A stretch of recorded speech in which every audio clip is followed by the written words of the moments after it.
अस्सलाम वालेकुम फ्रेंड्स, कैसे हैं आप सब। अल्लाह की ज़ात से उम्मीद है कि आप सब खैरियत से होंगे। फ्रेंड्स, आज का टॉपिक बड़ा इंटरेस्टिंग होने लगा है। हमारा टॉपिक है आज लॉ ऑफ अट्रैक्शन। ये मेरा फेवरेट टॉपिक है। तो हम बात करने लगे हैं कि लॉ ऑफ अट्रैक्शन है क्या, कैसे वर्क करता है। तो चलें इस टॉपिक को स्टार्ट करते हैं, लॉ ऑफ अट्रैक्शन को। फ्रेंड्स, लॉ का मतलब आपको पता है कानून, और अट्रैक्शन का मतलब होता है खिंचाव। तो आपको समझाने के लिए सबसे आसान एग्जांपल मेरे पास ये है कि जैसे कि आपको पता है law of gravity. Law of gravity नज़र नहीं आती, मगर कानून है ये कि लॉ ऑफ ग्रेविटी मौजूद है, और जो चीज़ भी आप ऊपर से नीचे गिराएंगे तो वो लॉ ऑफ ग्रेविटी उस पर वर्क करेगी और वो चीज़ नीचे जाएगी। उसी तरीके से लॉ ऑफ अट्रैक्शन भी है, जो कि नज़र नहीं आती मगर काम वैसे ही करती है, इसलिए इसको लॉ ऑफ अट्रैक्शन कहते हैं। लॉ ऑफ अट्रैक्शन एक बिलीफ का नाम है, ये एक यकीन का नाम है जो 100% वर्क करता है। ये एक एनर्जी है जो आपको नज़र नहीं आती मगर वर्क करती है, बिल्कुल उसी तरीके से जैसे बिजली के तारों में बिजली चल रही है मगर आपको नज़र नहीं आती। आपको सिर्फ उसी वक्त पता लगता है जब आप स्विच ऑन करते हैं तो बल्ब जलता है, तो आपको पता लगता है लाइट आ रही है। स्विच ऑफ करते हैं तो पता चलता है कि लाइट चली गई है, बट उसके अंदर जो बिजली दौड़ रही है वो आपको नज़र नहीं आती। बिल्कुल उसी तरीके से ये एनर्जी भी वर्क करती है, जिसको लॉ ऑफ अट्रैक्शन कहते हैं। जैसा कि मैंने आपको बताया, ये एक एनर्जी है, ये एक फ्रिक्वेंसी है। आपने इस फ्रिक्वेंसी को एडजस्ट करना है, इस फ्रिक्वेंसी को अलाइन करना है, इस फ्रिक्वेंसी को आपने ट्यून करना है। जिस तरीके से रेडियो को ट्यून करते हैं ना, जब आपने कोई ख़ास जो है वो चैनल सुनना होता है तो आप उस नंबर के ऊपर उसको ट्यून करते हैं, बिल्कुल इसी तरीके से आपने अपनी फ्रिक्वेंसी को ट्यून करना है। चाहे आपको कुछ भी चाहिए, गाड़ी चाहिए, घर चाहिए, जॉब चाहिए, तो आपको जो चाहिए उस फ्रिक्वेंसी के ऊपर इसको ट्यून करें और अपनी सारी इंटेंशंस उसी फ्रिक्वेंसी के ऊपर रखें, जिसको कहते हैं लॉ ऑफ अट्रैक्शन। जब भी हम लॉ ऑफ अट्रैक्शन की बात करते हैं या कहीं भी लॉ ऑफ अट्रैक्शन का टॉपिक देखते हैं तो उसके अंदर एक मैनिफेस्टेशन का वर्ड बहुत इस्तेमाल किया जाता है।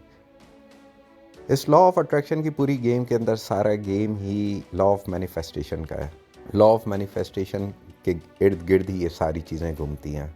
आगे चल के आपको बताऊंगा कि ये मैनिफेस्टेशन क्या है, मैनिफेस्टेशन की कैसे की जाती है। तो चले पहले हम मैनिफेस्टेशन को ही क्लियर कर लेते हैं कि मैनिफेस्टेशन क्या है और कैसे की जाती है। मैनिफेस्टेशन के अंदर आपके गोल्स और आपके टारगेट्स बिल्कुल क्लियर होने चाहिए। फॉर एग्ज़ाम्पल कि अगर आप मैनिफेस्ट कर रहे हैं कि मुझे गाड़ी चाहिए, तो उसके लिए ज़रूरी है कि आपका टारगेट बिल्कुल क्लियर हो। टारगेट ऐसे क्लियर हो कि मुझे गाड़ी चाहिए, गाड़ी का मॉडल, गाड़ी का कलर, गाड़ी की स्पेसिफिकेशंस, ये है एग्जैक्ट मैनिफेस्टेशन। बिल्कुल इसी तरीके से अगर आप फील करते हैं कि मुझे जॉब चाहिए, तो आप अपने जॉब के लिए बिल्कुल क्लियर हों कि मुझे कहाँ जॉब चाहिए, कैसी जॉब चाहिए, कैसी जॉब होनी चाहिए। आप अपने टारगेट्स और गोल्स को लेके बिल्कुल क्लियर होने चाहिए। इसी तरीके से आपका अगर घर चाहिए तो घर के लिए आप बिल्कुल टारगेट रखें कि घर का साइज़ क्या होना चाहिए, घर में रूम्स कितने होने चाहिए, उनकी डेकोरेशन कैसी होनी चाहिए, उनका फर्नीचर कैसा होना चाहिए, उसकी लोकेशन कैसी होनी चाहिए। तो वो टारगेट्स आपके जो है वो क्लियर होने चाहिए। एग्जैक्टली बिल्कुल वैसे ही जैसे अगर आप सोचते हैं कि मेरा अपना बिज़नेस होना चाहिए, तो आपने ये नहीं लिखना और ना ये बोलना है कि मेरा अपना बिज़नेस होना चाहिए, बल्कि आपको पता होना चाहिए कि मेरा किस चीज़ का बिज़नेस होना चाहिए। तो आपके माइंड में इन सारी चीज़ों की क्लियरिटी होनी चाहिए, बिल्कुल क्लियर पिक्चर होनी चाहिए, ताकि आप उसको विजुअलाइज़ अच्छी तरीके से कर सकें। जितनी क्लियर पिक्चर होगी उतनी अच्छी विजुअलाइजेशन होगी, और जितनी अच्छी विजुअलाइजेशन होगी ये आपकी लॉ ऑफ अट्रैक्शन उतनी ही तेज़ी से वर्क करेगी। आपको जो चीज़ चाहिए उसको विजुअलाइज़ करें, उसको फ़ील करें, अपने अंदर उसकी फ़ील पैदा करें और उसको एंजॉय करें। इन शॉर्ट, क्या आप अपने गोल्स को लेके क्लियर होने चाहिए, बिल्कुल क्लियर। और जब आपके गोल्स क्लियर होंगे तो आप अपने गोल्स को लेके फोकस्ड होंगे।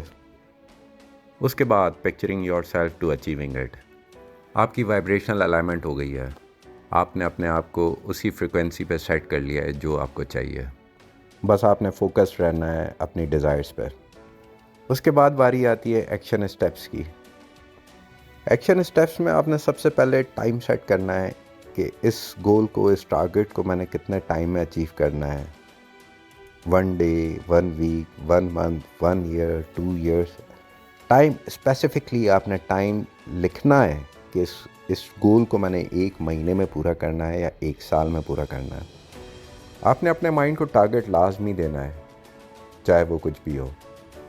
टारगेट देने के साथ साथ आपके अंदर अब सेल्फ बिलीफ भी होना चाहिए कि ये टारगेट अचीव होगा। और अगर आपका टारगेट बड़ा है तो अपने टारगेट को जो है वो डिवाइड कर लें। फॉर एग्ज़ाम्पल कि आपने सोचा है कि मैंने एक गाड़ी लेनी है जिसकी वैल्यू 50 लाख रुपए है, तो आप उस 50 लाख को 12 मंथ्स में डिवाइड कर दें। जब आप उसको 12 मंथ्स में डिवाइड करेंगे तो वो 4,16,666 रुपीज़ बन जाएंगे।